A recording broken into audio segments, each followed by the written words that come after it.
بیت المقدس جو ہے وہ پہلی مرتبہ جب فرشتوں نے کعبہ بنایا تھا تو اس کے ٹھیک 40 سال کے بعد بیت المقدس بھی فرشتوں نے بنایا تھا. ایک روایت یہ بھی ہے کعبہ اور بیت المقدس کے درمیان 40 سال کا فاصلہ ہے. پھر اس کے بعد وہ ٹوٹتا رہا بنتا رہا جیسے کعبے کا حال ہوا.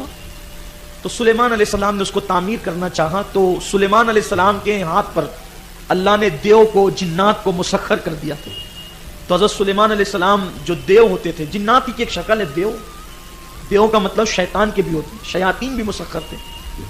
تو جو خبیث جنات ہوتے ہیں آپ ان کو کہتے ہیں کہ دریا میں گوتے لگاؤ اور اس سے موتی نکال کے لاؤ.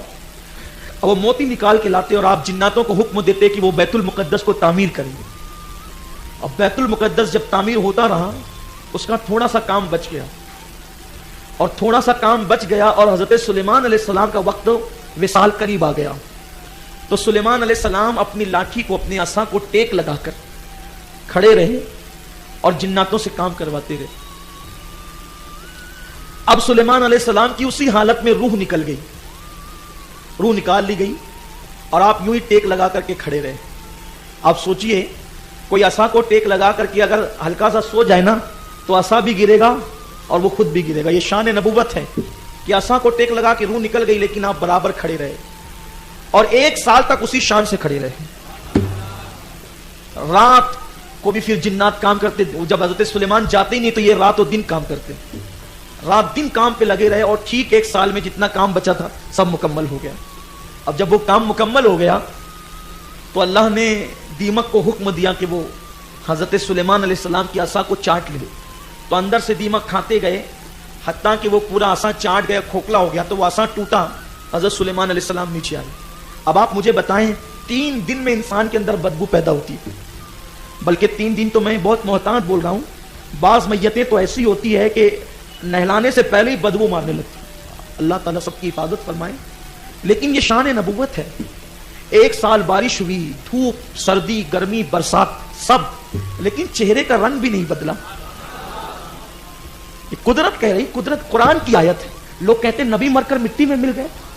سوچئے تو صحیح, مر کر مٹی میں مل گئے, کیا کہتے ہیں لوگ, شعور کیا ہے لوگوں کو. قرآن کہہ رہا ہے کہ سلیمان عصا ٹیک لگا کر بعد وصال روح نکلنے کے بعد بھی 1 سال تک کھڑے رہے, چہرے کا رنگ بھی نہیں بدلا, کچھ نہیں ہوا. اچھا دیمک لکڑی کو چاٹ رہی ہے لیکن حضرت سلیمان کی طرف آنے کی کسی کی ہمت نہیں ہے. یعنی خدا نے مخلوق کو یہ بتا دیا ہے کہ شان نبوت کیا ہوتی ہے, نبوی شان کیا ہوتی ہے. اور آپ تشریف لائے, پھر جنات کو پتا چلا رہے ہم تو سلیمان علیہ السلام کے بارے میں سوچ رہے تھے کہ یہ تو رات دن کھڑے ہوئے ہیں. اس سے یہ بات بھی واضح ہو گئی کہ جنات کو علم غیب نہیں. وہ بڑے ڈینگے مارتے تھے کہ ہمیں علم غیب ہے, اور ہم لوگوں کو جو آ کر کے باتیں بتاتے ہیں وہ غیب کی خبریں دیتے ہیں. تو اگر ان کو علم غیب ہوتا تو قرآن کہتا کہ وہ سلیمان علیہ السلام کے وصال کی خبر ان کو کیوں نہیں ہوئی. اس سے یہاں ہمیں بھی اپنے عقیدے کی اصلاح کرنی چاہیے کہ اگر کسی کو جنات کی حاضری آتی, توجہ کریں آپ, اگر کسی کو, بھئی ولی کی حاضری تو کسی کو نہیں آ سکتی, لیکن پری ہے, جنات ہے, اس کی حاضری آ سکتی. تو کسی کو اگر جنات کی حاضری آتی ہے اور وہ غیب کی خبر دے, اس کو ماننا نہیں چاہیے. اگر آپ اس کو مانیں گے یہ سوچ کر, کیونکہ قرآن تو کہتا ہے کہ ان کو غیب کی خبر نہیں ہے, اگر آپ اس کو یہ سوچ کے کہ اس کو غیب کی خبر ہے, غیب کا علم ہے, یہ سوچ کر مانیں گے تو کفر ہوگا. تجدید ایمان اور جو ہے وہ تجدید نکاح, اگر بیوی رکھتا ہے تو تجدید نکاح لازم آئے گا. اس بلا میں بہت لوگ مبتلا ہیں. چلو وہ فلاں کو جنات کی حاضری آتی ہے, اس سے چل کر کے پوچھ لیتے ہیں کہ میرا دھندا کیوں بند ہے. جیسے تم ہو ویسے وہ ہے, اس کو کیا خبر. قرآن کہہ رہا ہے, قرآن کو نہ مانو گے تو کس کو مانو گے.